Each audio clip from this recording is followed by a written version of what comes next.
Good afternoon.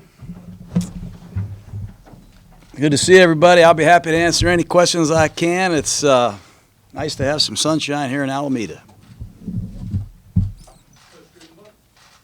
What were some of the positives that you can take out of day one? I know it's very early, but also what were some of the negatives that you also saw out there that you worked on? Well, a lot of situations, obviously. Today had a 2-minute drill.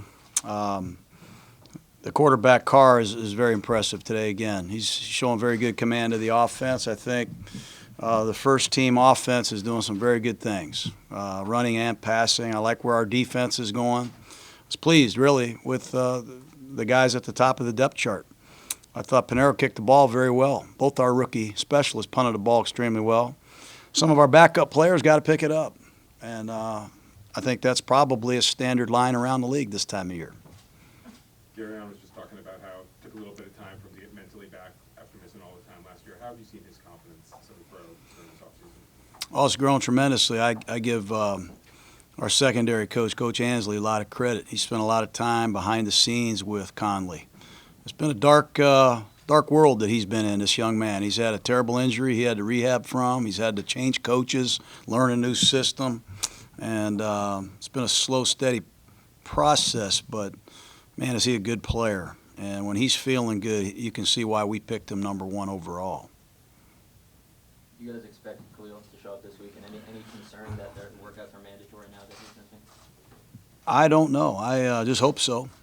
You know, it's one of the big reasons I came here is to coach that man. But I don't want to speculate. There's a lot of guys in the league, several players that are in a similar situation. We're just trying to resolve it as soon as possible, and in the meantime, coach the players that are here.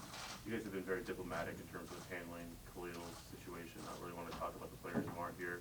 That being said, today was the first mandatory day he's missed. It's under the team has the ability to fine a player for any unexcused absence. Will he be fined? I'll just move on with the questions. I'm not going to get into what we're going to do. That's our business, honestly, and we'll deal with it accordingly. We're hoping to get the man signed, and I'll leave it at that. Added 2 guys yesterday, Frosty and Tuba. What are you seeing those 2 guys? Why are they bringing in? Well, Rucker is a guy that's been a very good physical football player at multiple positions for a long time and has history with Gunther. That's obvious, but he started a lot of games for Arizona last season. His versatility and leadership is outstanding. And when you have Arden Key and you have Hurst and you've got P.J. Hall, it helps when you have a veteran presence in every room. And Rucker will help us do that. I really like this guy. Ataba Rubin is another mammoth nose tackle. We needed depth there. Vanderdoes is not practicing, don't know when he will practice. Mario Edwards has had some injuries, hasn't practiced a lot. So Rubin gives us another big guy that can work inside and keep our linebackers clean and be a contender to help our team. Obviously you got through the OTAs and everything, and we're headed and now we're at mini camps. Did you see the progress that you wanted to see from the start of OTAs until now? Yeah, I have. I really have. I'm really happy. We got a lot to prove yet. We're a long way off, but we've laid a very good foundation. We've added a lot of new players. We felt like we needed to do that. This roster needed help, and we went out and helped ourselves, I think. A lot of these players came, I think, with very little signing bonus. They came almost, some of them I think would play for nothing, and that's the attitude that we need here. We need competition, we need depth, we need leadership, we need players. Hard, tough football players. And I think that's what the Oakland Raider franchise is built around. And we have made progress. We've laid a foundation, and now it's up to us to continue to stack days together, get some momentum, and go to training camp and get ready for the regular season. Are these 3 days right now in any way like a dry run for training camp? Is this a different setup these 3 days than, say, the OTAs were? Yeah, a little bit. I mean, this way we practice nowadays is tough. I mean, you're not allowed to have any contact. You're not allowed to play bump and run. You're not allowed to be on the ground. You got to be very careful. And it's hard to do. It's hard to do when you're trying to make a football team. It's hard for Marshawn Lynch to play his kind of game in this style of football. Doug Martin, same thing. Osemele. We're trying to teach our pass protection, our system of offense, our entry of blitz on defense, but you don't want the collisions. So most of this is timing and assignments. and trying to bring men together where they can get familiar with one another. What's your take when you see a little scuffle like he had out there? Does that annoy you that guys are getting into it? Do you like some of the aggressiveness? How do you kind of feel when you see? Well, we haven't had that. You know, we really have stressed the etiquette that you have to be an Oakland Raider. We have to work against each other. We got to practice against each other every day. I didn't like what happened today, particularly in the situation. You know, you hear all this situational football talk around the league. We're in a 2-minute drill to win the game, and we got a guy ejected for fighting. That's a 15-yard penalty, and Eddie Pinheiro ended their day with a game-winning field goal. So I'd hate to fly back from London or wherever the hell we got to play, Miami or all these road trips we got, losing a game like that. So sorry for getting unglued. Do you find, in the previous question, the sense that it's not going fast enough for you, that you have to actually hold back of all the rules and everything you have to do? No, it's the same for everybody. You have to adapt. We've practiced in shorts when I coached before. This is not my first rodeo. I'm just saying at the end of the off-season program, guys are tired of it. They're ready to get ready for training camp and play some real football, and it's tough. We tell the defense, don't bat balls down. We tell the offense, don't be too aggressive in chop block and pass protection. There's a lot of rules of etiquette that we have to keep coaching and talking about. It gets tough, and the players get tired of it. Speaking of that kind of practice, the first time I get to talk to you since none of the Lions are going to be practicing against you. How did that come about? Do you have a relationship with Patricia, or was it how exactly did you guys, the Lions, come together to do this? Yeah, I like Matt Patricia a lot. I had a lot of respect for him. I've spent time with him, obviously, when I was in my previous role. He's a heck of a guy. He's a great coach. I trust him. I think he trusts how we want to get better and improve as a football team on both ends. And there'll be specific situations. A lot of it will be controlled.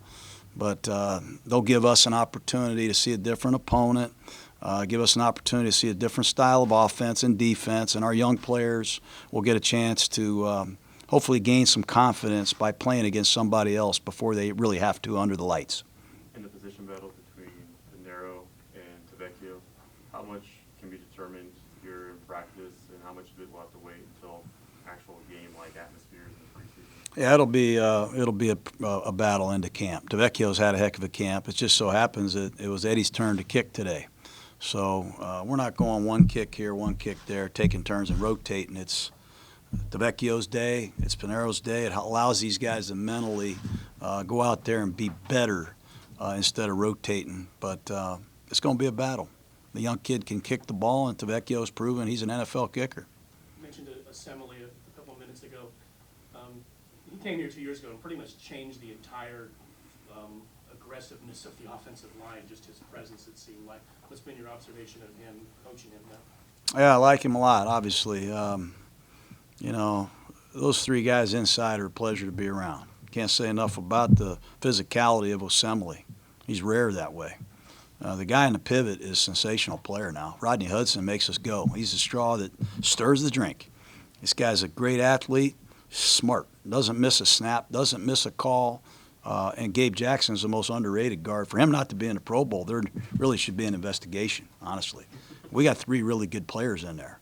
And it's important that these young tackles, whoever it's going to be, Donald Penn, who's it going to be at left tackle, at right tackle, we've got to catch up to them. Because if we do, we got a chance.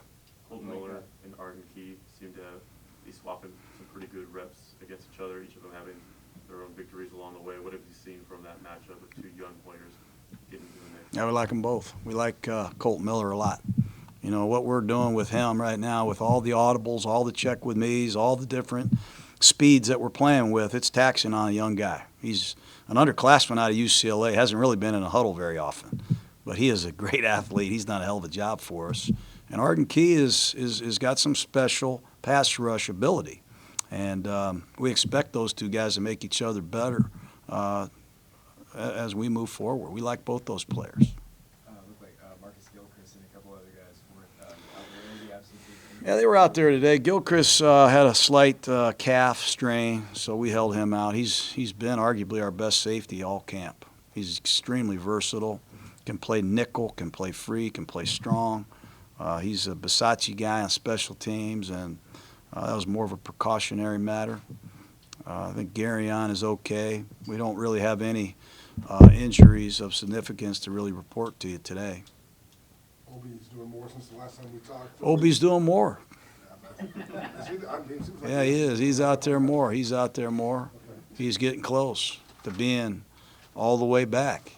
So he and Conley both have had some dark, quiet moments with the trainer, and I think his confidence is growing. I saw him pull the trigger and really get off the hash and move the other day, and you see the 4.4 speed that is talked about. But he's got a lot of ground to make up. He's missed a lot of work, and it's competitive back there. The guy that's really been stunning for us is Eric Harris. You know, I'm doing my research on this guy. Who is this cat? This guy's played really good football for us, and I don't care what round they are coming from. This kid is really rising to the top right now. Coach, Derek Johnson has been with the team for a little bit over a month now. So from what you've seen through the practices and good team around him, what's really stood out for him since joining the team?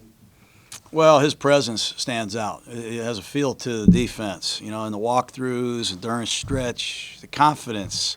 I think the bar raises when you get a guy of that status in this league. Quick study, learn the defense. He recognizes formations. He can cover. I still think he's got some thump in that body. And I give him a lot of credit. The man got married last weekend, gets married, and flies back for an OTA the next day. Now, if you don't like that, you don't like football.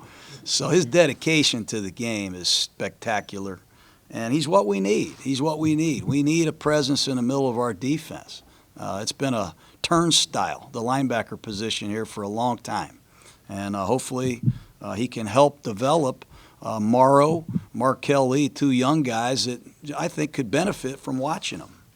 This Tom Cable brought you guys as the line coach, the young tackles that you're trying to develop. Yeah, he brings us not only experience, championship experience, head coaching experience, a lot of versatility. He's coached in a lot of different schemes, different runners, different quarterbacks, different head coaches. He's versatile. He can adapt, but he's a tough guy, you know. And usually the tough coaches they help develop tough lines. And the thing I love about Cable is he's a great teacher. You know, you can go down and sit in an offensive line meeting for 30 minutes, and he can coach about 3 days worth of information. He's always ready. He's sharp, but he's a really good teacher, and he's into it every day. And he's a tough guy. We like him. Paul Gunther was talking about your rookie defensive lineman last week, and he said although they're only in shorts, he feels like over this point in his career, he can really tell a lot, even still, about certain guys. What are you able to tell, albeit in shorts, on Mo and PJ and Arden? Well, it's the same thing as Paul said. You can tell in shorts. I mean, it really favors the defense in some ways because every play is a pass. And we don't have a lot of running plays. We ran it more today than we did in the last 3 practices combined. So the offense is always retreating up front. But you can tell guys that can cover grass, that have some pass rush arsenal. They have the speed to get the edge. They have some power to run over you. And they're quick studies, and they're in great shape. What I'm really impressed with is the conditioning of our young draft choices. They haven't missed a second, and we have worked the hell out of these guys. We pushed them hard. So I like that a lot. They all seem to like football. A lot of young guys today, you know, they're not quite sure how much they like OTAs and long 8-hour days. You know, they're used to the NCAA where it's a little bit different. But there's a lot to like so far. You've seen from Carl Joseph so far, are there ways you can see you can use him where he's not, you know, he had issues when he's isolated on these 6'6" tight ends sometimes? Yeah, well, it's tough. I mean, he's going to have to be isolated on him again in certain coverages against certain formations. That might happen again, but you know, he's showing up around the ball. He's touching off. We chart how many times each defender gets to the ball, and I would say Carl leads our team in getting to the ball. So his effort's been outstanding. He's still learning this defense. And fortunately for him, he can sit in the meeting with Leon Hall, Reggie Nelson, guys that have had a lot of history with Gunther. And I think as that improves, he'll improve. But, you know, we're not going to change genetics. You know, there's going to be times where he's in a tough matchup. That's just the way it's going to be. Coach, you talked a little bit earlier about Derek Carr taking over the offense and trying to really grasping the system. Is anyone else on that leadership, or just them and the wide receivers and the offensive line? Yeah, we've had a number of guys. Jordy Nelson has been really good behind the scenes, playing multiple positions. Jared Cook's had a great camp. You know, I did not know Jared Cook moved like that. I knew he had very good pass receiving skills, but we can line him up at a lot of different places now. He's been really sharp, and we've asked him to do a lot. And the running backs have probably stood out the most. Of one position group, Doug Martin, Marshawn Lynch, Jalen Richard can play, DeAndre can play, and this young Chris Warren kid out of Texas is a good player. And I like Keith Smith. That has been a real good group, polished, haven't made a lot of mistakes, and they practice hard. You saw you guys like Hackenberg. How would you evaluate the guys you had behind Eric right now? Yeah, I was disappointed in not really giving Christian the opportunity to go to camp. Like I said, we felt we needed to add a couple defensive linemen. We ran out of numbers, and that's not good at that position heading into camp. It's hard to get one guy ready right now, let alone 2 and 3. But Connor Cook's game is moving up. He's doing better. He still, I think, has some rough edges that he can improve. E.J. Manuel's an athletic guy. He's made some strides. But right now it's Derek Carr, and it's wide open after that. Okay, guys, thank you very much. All right. Thank you. Thank you, guys.